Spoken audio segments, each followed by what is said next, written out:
A week before I was due to deliver that speech tonight, they said, "You've got cancer."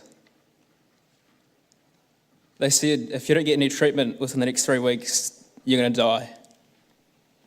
And then they told me that I wouldn't be here tonight to deliver that speech. But luckily, that speech isn't about what's to come. It's about what an amazing year it's been. And you didn't really expect me to write a whole other speech from my hospital bed, did you? So it started like this. If I've seen further, it is by standing on the shoulders of giants. Bernard of Chartres compared us to dwarves perched on the shoulders of giants.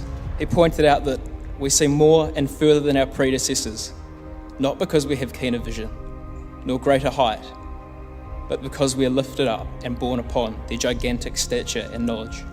My middle name is Ross. I was given it not long before I was born because my great-uncle Ross, he drowned in Sri Lanka. Mr. Ross Bailey was a Christchurch-based kidney transplant surgeon. He was known for making a serious difference to an extraordinary number of people's lives, back when organ transplants were an amazing feat. And all humility aside, he was the best in the world at it. He came from a working-class background, the only one of his siblings to go to university, and he went on to save numerous lives because he could, because he sought higher things. He dared to make a difference. Now, we can't all save lives by transplanting organs, but we can make a difference in our own way. I want to share with you all some words which I hold particularly close to my heart. Words which meant a lot more to me this year than they ever could before.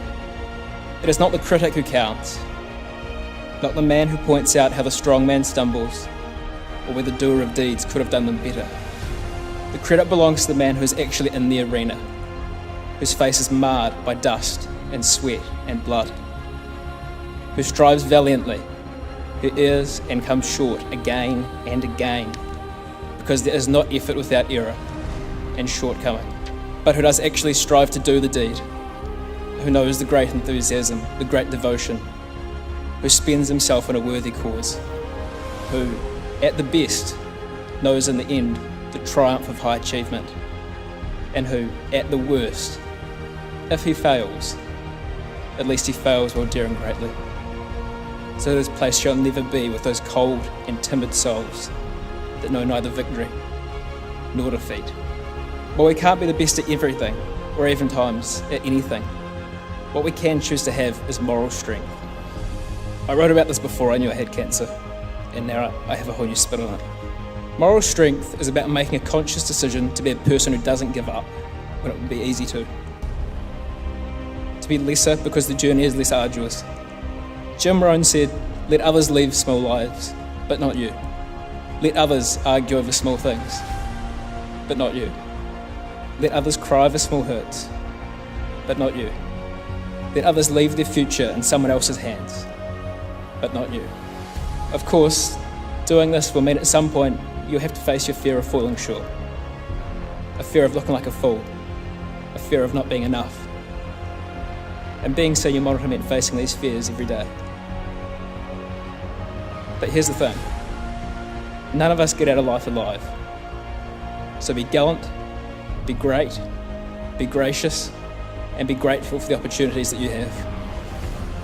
The opportunity to learn from the men who have walked before you and those who walk beside you. My challenge to each of you and to myself is to continue to grow and to develop for the better. The future is truly in our hands. Forget about long-term dreams. Let's be passionately dedicated to the pursuit of short-term goals. Micro-ambitious. Work with passion and pride on what is in front of us. We don't know where we might end up, or when it might end up. I don't know where it goes from here for any of us. For me, for you, wherever we go and whatever we do, may we always be friends when we meet again. Aotearoa Pito.